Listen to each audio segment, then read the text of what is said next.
on trade. Right now at 3, another roller coaster day on Wall Street as investors react to President Trump's new taxes on imported goods, and more tariffs could be coming. Then new details on a tragic crash in Orange County, what we've just learned about the young victims. And we're ramping it up for another spring heat wave, what you can expect in our first alert forecast. The NBC4 News at 3 starts with breaking news. And we begin at 3 with another tough day on Wall Street. Good afternoon, everyone. Thank you for joining us. I'm Annabelle Sedano.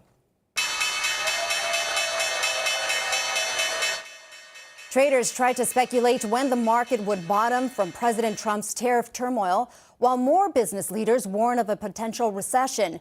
Here's a look at the big board. Stocks unable to rebound from last week as investors continue to worry about a potential recession.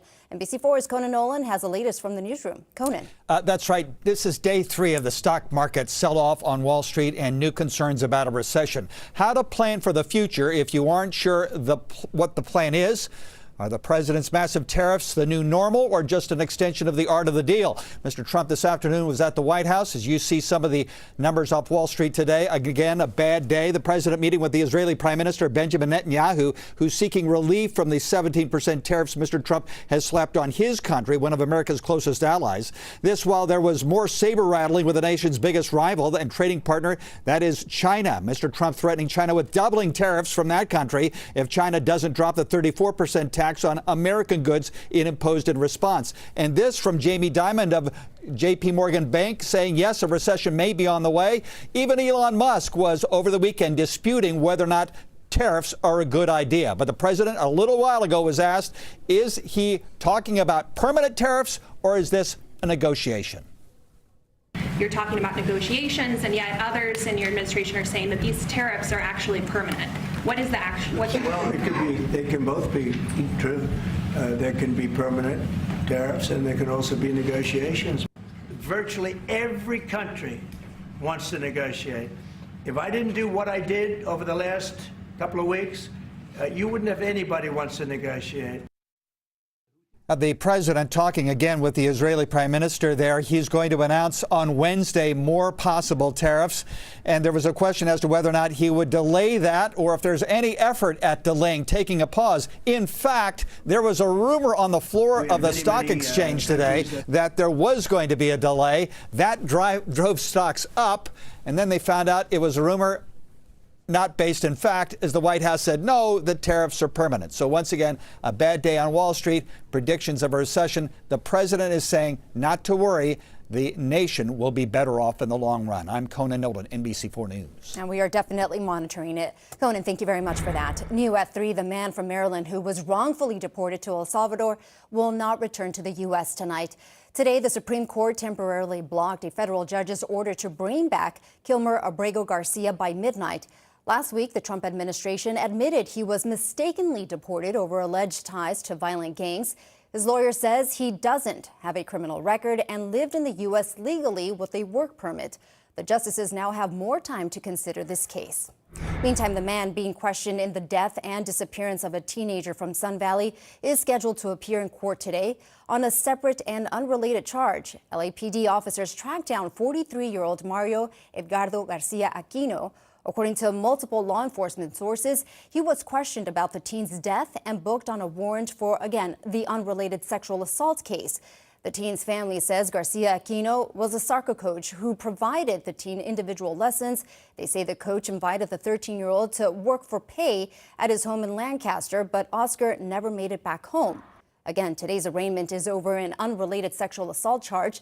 DA Nathan Hochman is expected to make an announcement about this case at 4 o'clock. We will, of course, bring that to you live when it happens.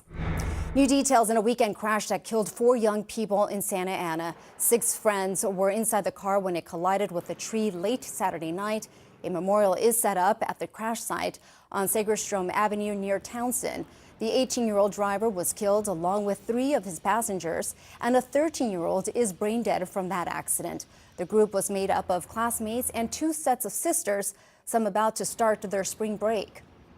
We were always there for each other, and I wish I could have spent more time with them, before they but we loved them a lot. The sixth person in the car, a 15-year-old, is the only person to survive that crash.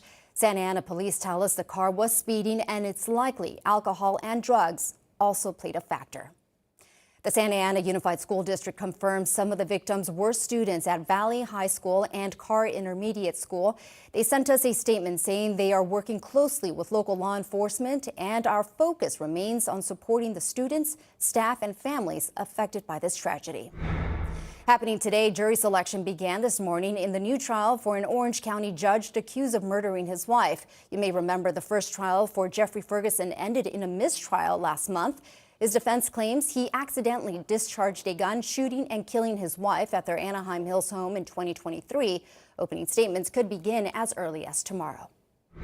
All right, guys, let's go outside. Let's take a break here and take a look at Long Beach. A little cloudy out there. Meteorologist Stephanie O&O is here with your first alert forecast. Hey, Steph. Hi, Annabelle. As we continue today, I know we've been watching that marine layer sort of linger along the coast. As we check out this live picture of downtown LA, we've been enjoying mostly sunny skies as we continue here this afternoon. Temperatures at 77. We're about 2 degrees cooler now compared to this time yesterday.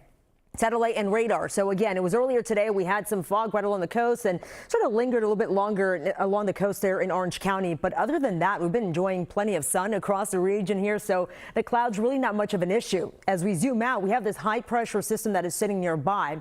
Eventually, what's going to happen here, it's going to continue to build and move across the Four Corners region, expand, and it's going to allow for much warmer temperatures as we head into Wednesday, Thursday, and Friday. So temperatures right now, 82 in San Bernardino, 81 in the area of Ontario, 83 in Riverside, lower 80s in Hemet down to Temecula. Meanwhile, in Van Nuys, currently at 79, lower 70s in Thousand Oaks. And temperatures along the coast, spots like Oxnard and LAX, temperatures right now at 64 again, with that marine influence. What can we expect? So as we head into tomorrow, again, we're still talking about that marine layer, patchy fog along the coast. Temperatures will be very similar to what we have here today. And then we head into Wednesday, Thursday, and Friday, and we start to bump up those numbers. Summer-like temperatures on the way. We'll talk more about these numbers coming up here in just a bit. For now, back to you, Annabelle. Looks like a movie star.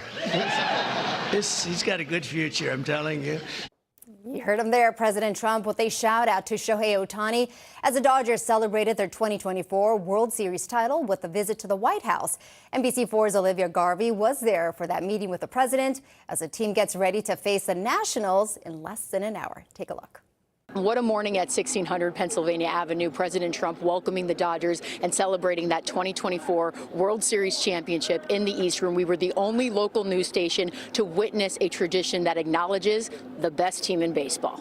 The East Room was absolutely packed this morning. I overheard a White House staffer say they had never seen so many people in there. The president did acknowledge the journey the Dodgers went on to win it all last season, saying, "You showed America this isn't about individual glory." Mr. Trump spoke as the president and as a lifelong baseball fan, and he did spend some time speaking about Mookie Betts and reminiscing about his own baseball glory days. He's fast as hell. I don't know how the hell you can... Having that speed, isn't that a great thing? I played baseball, but it was sort of slow. The only player to speak today was Dodger legend Clayton Kershaw. Now, we know he didn't pitch in the World Series, but he's Clayton Kershaw, and he was the perfect choice. And here's what he had to say about being at the White House today and the men he plays alongside every day. This organization exemplifies what it means to come together as one for a greater purpose and to represent something so much bigger than themselves. The selflessness and humility that each one of these players and staff have shown over the last year is truly an inspiration. So after the ceremony, President Trump did take the team to the Oval Office. He said it is the best office ever. He also said that he does hope the team is back here next year, and I speak for all of us when I say we do too. We want another World Series back-to-back. Hasn't been done in 25 years. And make sure to tune into NBC4 at 4 and 5. We're going to hear from Dave Roberts and also go more in depth on the team's visit to the White House this morning. Olivia Garvey, NBC4 Sports. She's a legend on the court and now a star on the Hollywood Walk of Fame. Up next, how Billie Jean King changed the game. And we're not just talking about tennis. Then we're getting a look at the brand's new training facility and how it goes beyond the playing field.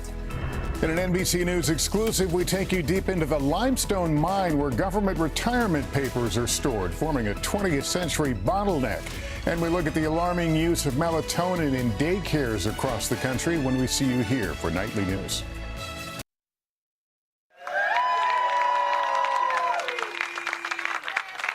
You see her there. Tennis legend and Long Beach native Billie Jean King now has her own star on the Hollywood Walk of Fame. Our McCollum Medina was there as the star was unveiled. Hey, Mac. Hey, Annabelle, you know, Billie Jean King is certainly a legend in tennis and for a whole lot of other things as well. She was a trailblazer when it came to a fight for equal pay for women in sports and also for equality for the LGBTQ+ community. We know she's part owner of the Dodgers and also the Angel City Football Club. And take a look. There is a look at her star right now here on the Hollywood Walk of Fame that honors those accomplishments with some of the city's biggest legends singing her praises. It's not every day that a sports legend gets a star on the Hollywood Walk of Fame, but this is Billie Jean King, the Long Beach Poly High grad who challenged the tennis world 52 years ago.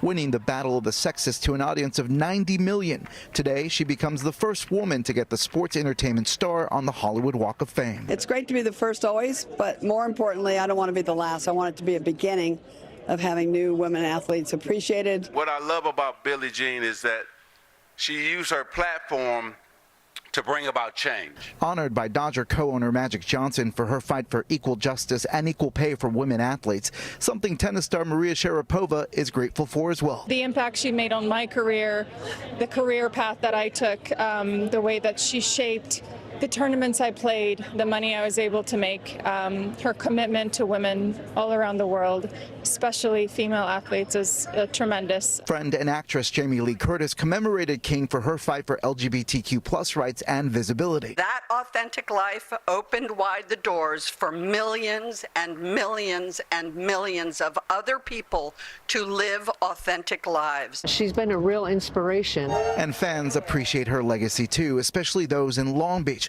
where she got her start on public courts. Without Long Beach, I wouldn't have made it, so I will always love Long Beach. For Billie, today is a moment to reflect and cherish and continue the good fight. Keep doing the right thing, keep trying to help others, be kind and good. Just every day, every person do this, it'll pay off.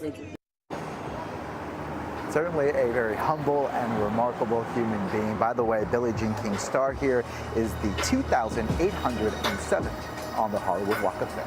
We're live in Hollywood. I'm McCollum Medina, NBC 4 News. A well-deserved star. Thanks, Mac, for that.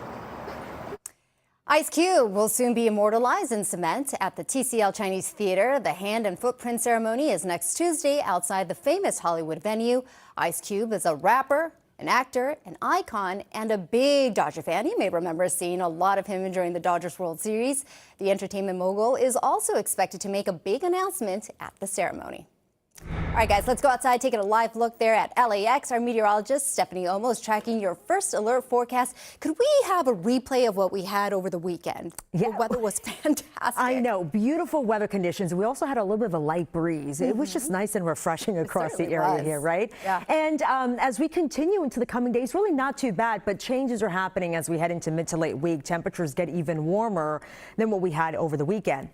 Right now, we're looking at this live shot of Long Beach, where we're looking at mostly sunny skies for the most part as we continue, but we'll be watching carefully that marine layer as we head into the next couple of mornings and see just how far inland it will get. But temperatures right now in Long Beach at 69. We're about 9 degrees cooler now compared to this time yesterday because of that marine influence again, keeping those temperatures a little bit cooler, especially in spots along the coast. So what can we expect as we continue, as we go over a couple of weather headlines for you? So we have that onshore flow that will persist.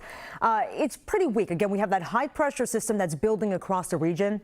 So that marine layer, not expected to be too impressive. It's going to be pretty patchy in nature. So morning low clouds and fog, mainly along the coast, trying to get over to the basin. And we look ahead into Wednesday, Thursday, and Friday with that high pressure system expanding over the region. Temperatures will start to warm up. It's going to feel like summer across the area with inland high temperatures in the 80s and 90s. And then we look ahead into the weekend and we're talking about a stronger onshore flow and temperatures start to come back down. So let's go over that future cast. And we've been talking about this marine layer. So we head into later on tonight into tomorrow morning. So we stop at around 6 in the morning where you start to see again some of that fog along parts of the coast and the basin. Not widespread, pretty patchy. In addition to that, we have some high clouds sweeping across the region. We'll keep it dry, just some high clouds further inland.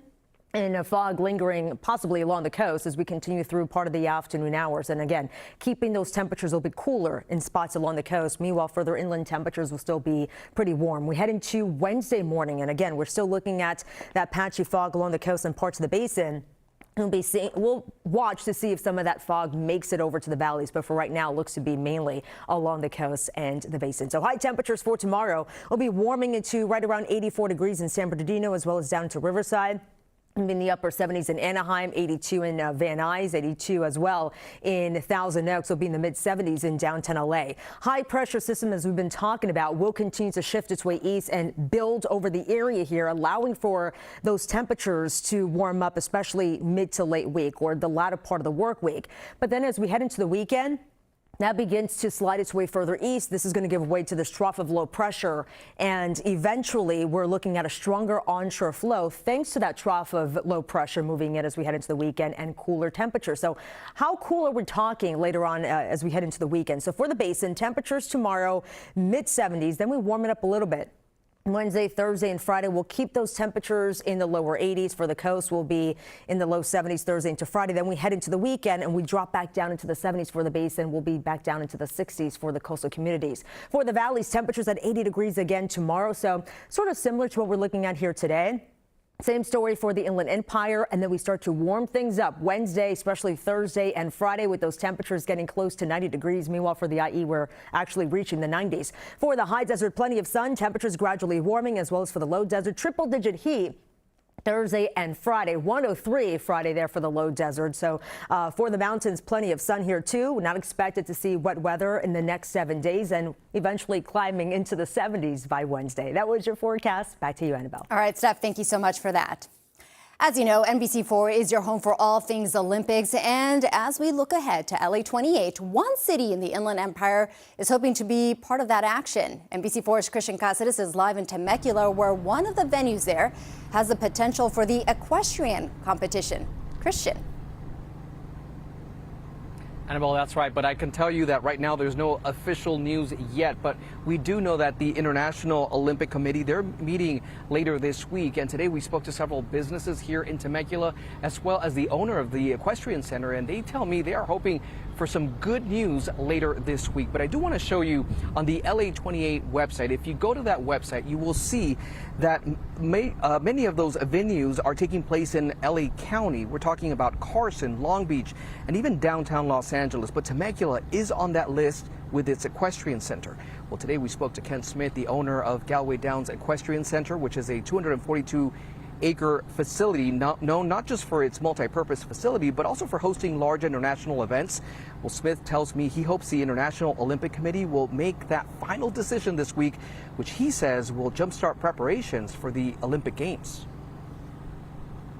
It should be just the last little vote that signifies the conclusion of any questions. It's been a long process, 4 years that this has been going on. A lot of folks been here many times, and I've looked at the property from a lot of different areas and angles, including the town and the whole overall infrastructure.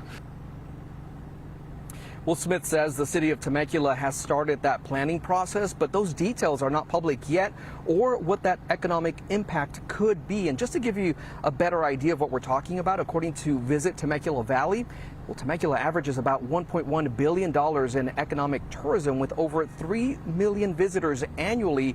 And I have to say, Temecula is not the only city being considered to host the upcoming Olympic Games. We also know that Oklahoma City is also on that list. But coming up at 5 o'clock, we did reach out to one LA official about what it means to be sharing the spotlight with a city outside of LA County. We have more on their reaction coming up at 5 o'clock. We are live in Temecula. Christian Cáceres, NBC4 News. All right, Christian, we'll stay tuned for that. Thank you so much for that update. Coming up, why some patients who use drugs like Wegovy are about to lose more than just weight. We'll be right back. After being battered by violent storms, millions across the Midwest and the South face widespread flooding that's tearing apart roads and forcing rescues of residents. NBC's Kathy Park is in Memphis with those details. We have been tracking severe weather for days all across the South and Midwest. First, it was a round of deadly and violent tornadoes. Then came the downpours over the weekend. Here in Memphis, on Saturday alone, we got more than 5 inches of rain. For the month of April, the rain total is now more than a foot of rain, well above the average. And obviously, all the floodwaters, they are starting to drain right now, and the water has to go somewhere, so they're ending up in waterways like this right behind me. This is the Mississippi River that you're taking a look at. It is swollen, it is running high, collecting debris as it continues to go downstream. Right now, this river is at minor flood stage, but there are dozens of other rivers across the region at moderate flood stage, and those rivers could possibly crest later on this week. But we've also been seeing some just stunning images out of Kentucky. Dawson Springs, entire neighborhoods completely submerged underwater, and tragically, this disaster has taken a deadly turn as well. A 9-year-old who was walking to the school bus Friday morning, he was swept away by floodwaters. His body was recovered hours later. The death toll from these storms has climbed to at least 21. Meantime, hundreds of student visas have been revoked at universities across the nation, including UCLA. At least 6 current students and 6 former students are impacted. UCLA says this was part of a routine audit, and the number of revoked visas could go up. The Trump administration is ending plans for Medicare to cover expensive obesity treatments. The expansion of coverage was proposed last year by the Biden administration, but now President Trump says drugs like Zepbound and Wegovy will not be covered for weight loss under Medicare's Part D. Health and Human Services Secretary RFK Jr. has been an outspoken opponent of the injectable drugs. More than a dozen state Medicaid programs, including Medi-Cal, cover some drugs for obesity. Still ahead here at 3, the Rams are putting down roots in the Valley. Up next, a look at the team's new training facility and what it means for Woodland Hills.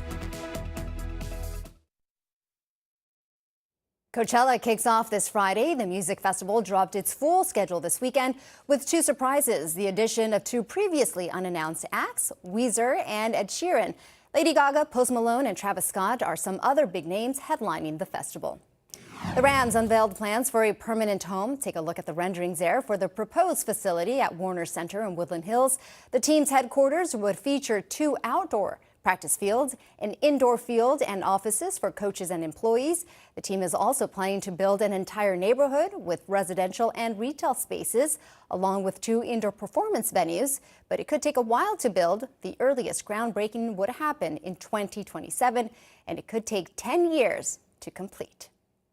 Next on the NBC Nightly News with Lester Holt, a deep look into a limestone mine where government retirement papers are stored, forming a 20th century bottleneck. Then the controversial use of melatonin in daycares across the country, what parents should know, and a retirement community for penguins. The NBC Nightly News with Lester Holt is coming up next. We'll see you back here at 4.